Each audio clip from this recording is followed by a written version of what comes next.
Well, if someone new's moving in, you might as well redecorate.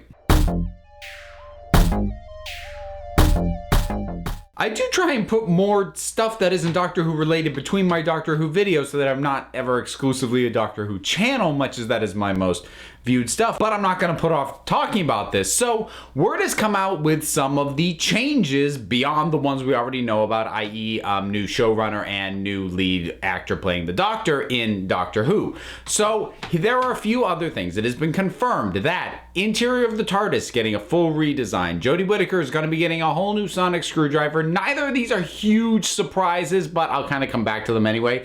The big thing, we're getting a format change. And it's not a massive change, but in my mind it is a significant one. So previously, New Who, modern era Doctor Who, beginning with Series 1 with the 9th Doctor, Christopher Eccleston, back in 2005, that has always had a 13 episode, 40 to 45 minute long format. Now, some have all been self-contained stories. Some series have had more two-parters. So they've experimented with that, but the length of individual episodes and the number of episodes in a series has been pretty much locked in since Doctor Who came back. Well, now we are going to be getting 10 episodes, an hour long. No word that I could find saying whether they are planning to do two-parters. If they are, how frequently they will. But this just, so I can't speculate on that part of it. But we are getting fewer but longer episodes.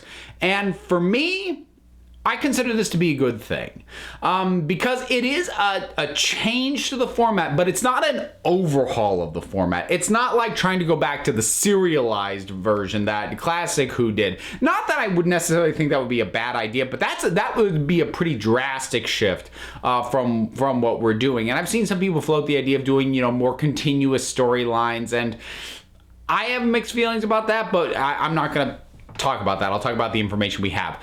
Here's why it's a particularly good idea. It combats what, and I'm going to quote another YouTuber here, Stu Bagful has termed 45-minute syndrome, which is that there are a fair number of stories that you can tell have had either subplots truncated or stuff that's happening just faster than it should.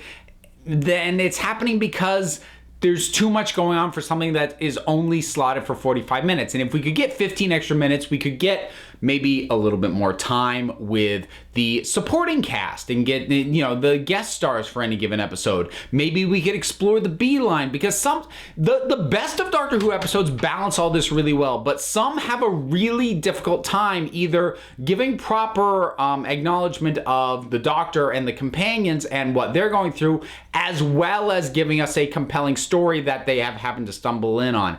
Oftentimes, one is kind of sacrificed on the altar of the other. Again, there are plenty of episodes that balance those, but when you have only 45 minutes, it is not difficult to basically make the decision, okay, something's just not going to get its proper due in this episode. And I think going with a slightly longer episode length is going to be potentially a good way to combat that, and we can maybe get some slightly deeper, slightly richer stories without having to actually resort to making everything two-parters, because they did try that with Capaldi's second series with Series 8. We had a lot of two-parters in there, and unfortunately we had the odd thing where there were a couple of them that didn't really feel like they should have been two-parters. There were some that were, but there were others like the girl who died and the woman who lived that felt like completely different stories, just arbitrarily connected together by one character to make it a two-parter of sorts.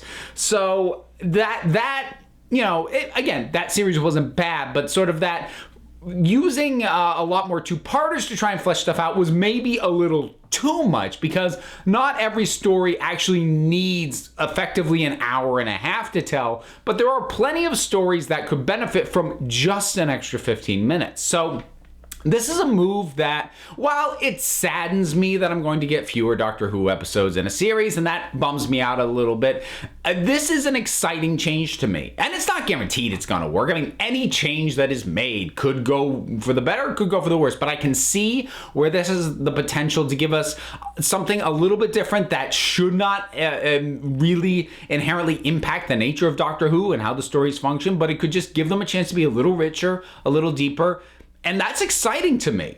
Now, I said I was going to come back to the interior of the TARDIS, the sonic screwdriver. Those aren't huge surprises. Both of those got a drastic redesign when we had the last showrunner changeover. When Stephen Moffat came in, we had a new Doctor, new companion, completely redesigned interior TARDIS, brand new sonic screwdriver. So bringing Chris Chibnall in, and it's not a huge surprise that he's going to do all these other things.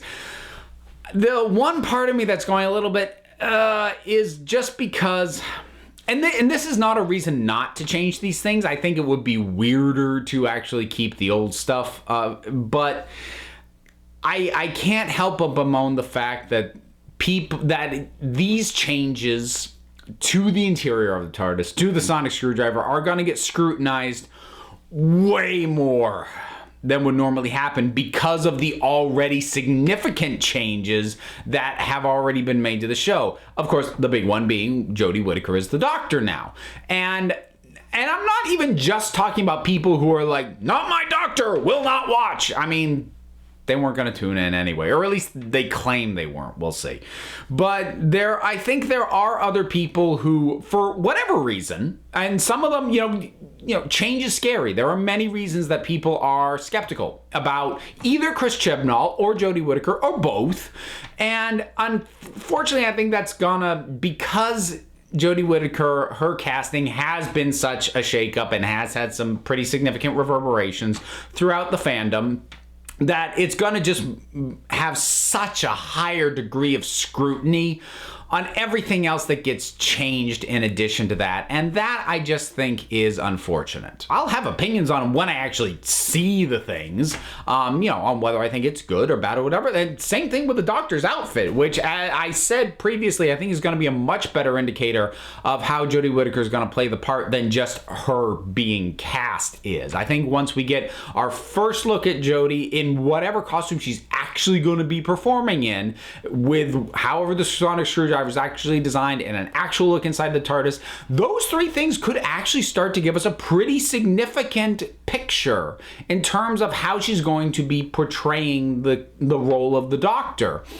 But as I said, because people are sort of, a lot of fans are already on high alert because she's just there, all this stuff's going to get picked apart, I think, a lot more than would otherwise happen. Because, if I'm being honest, the 12th Doctor sonic screwdriver, I have it as a toy, and it's probably my favorite one in terms of having it as a toy. But design-wise, I think this is the worst one that they've made so far. And I don't remember I don't know too many people who disagree with me, but I also don't remember a ton of outcry over this thing.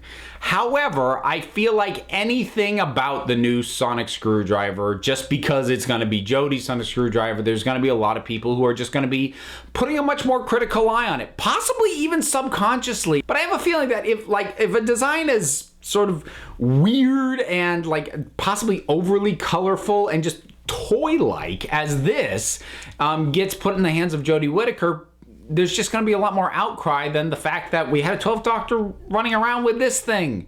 And I love having this, but this thing is ridiculous. But we'll see what happens. So what are your thoughts on the latest round of updates that we've gotten for what's going to change? The format change. Let's focus on that, because like I said, all we know about the other things is that they are changing. There isn't really much to say about that. So what are your thoughts on the format change? Good, bad, whatever they are? Drop something down in the comments. Let's talk about it. Don't forget to like, subscribe, check me out on Twitter at Council of Geeks. Give a listen to the Council of Geeks podcast, available on iTunes and Stitcher. I am also one half of the Punch Like a Girl podcast, available on the Fire and Water Podcast Network, fireandwaterpodcast.com. And until next time, this council is adjourned.